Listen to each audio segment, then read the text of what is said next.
السلام علیکم ورحمۃ اللہ وبرکاتہ۔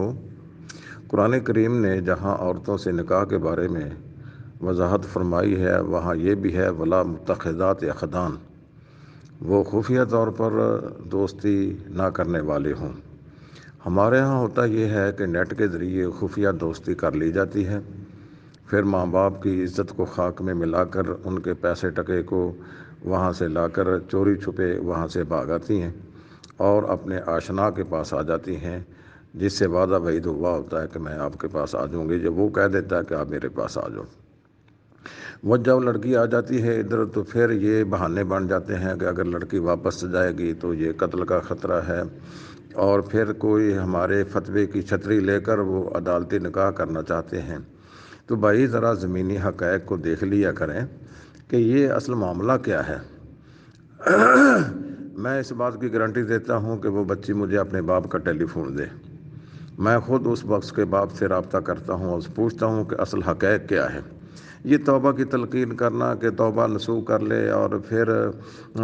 اس کو ہم فالسلطان ولی اللہ ولی اللہ کے تحت ہم اس کو عدالتی نکاح کی اجازت دے دیں،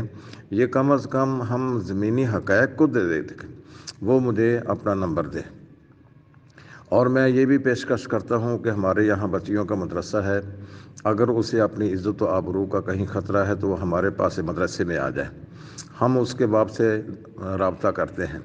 اور اس کو راضی کرنے کی کوشش کرتے ہیں، اصل حقائق کو جاننے کی کوشش کرتے ہیں تاکہ ہمیں پتہ چلے کہ اس کی تہ میں بات کیا ہے، وہ باپ کیوں نہیں شادی کرنا چاہتا، یہ اپنی خاص جگہ پہ وہاں سے بھاگ کر کیوں آئی ہے۔ تو بس اس طرح نا ذرا تھوڑی سی تکلیف کر لیا کریں علماء کرام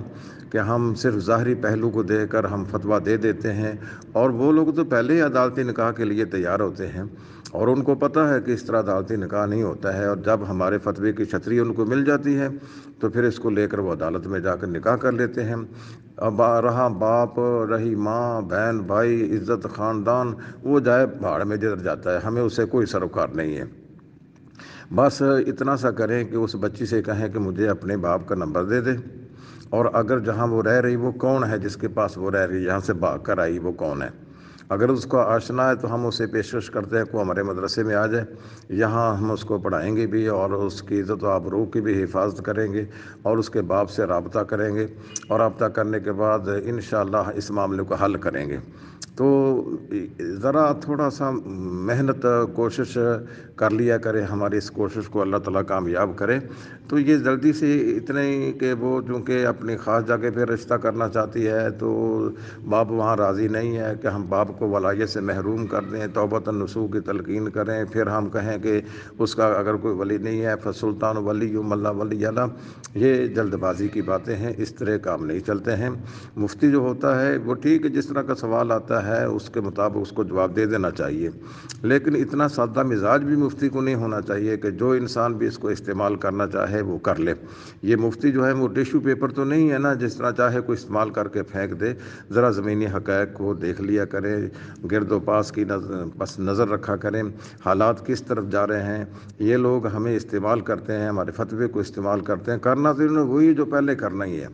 اللہ تعالیٰ ہمیں دین کو سمجھنے کی اس کے مطابق عمل کی توفیق عطا فرمائے۔ السلام علیکم ورحمۃ اللہ وبرکاتہ۔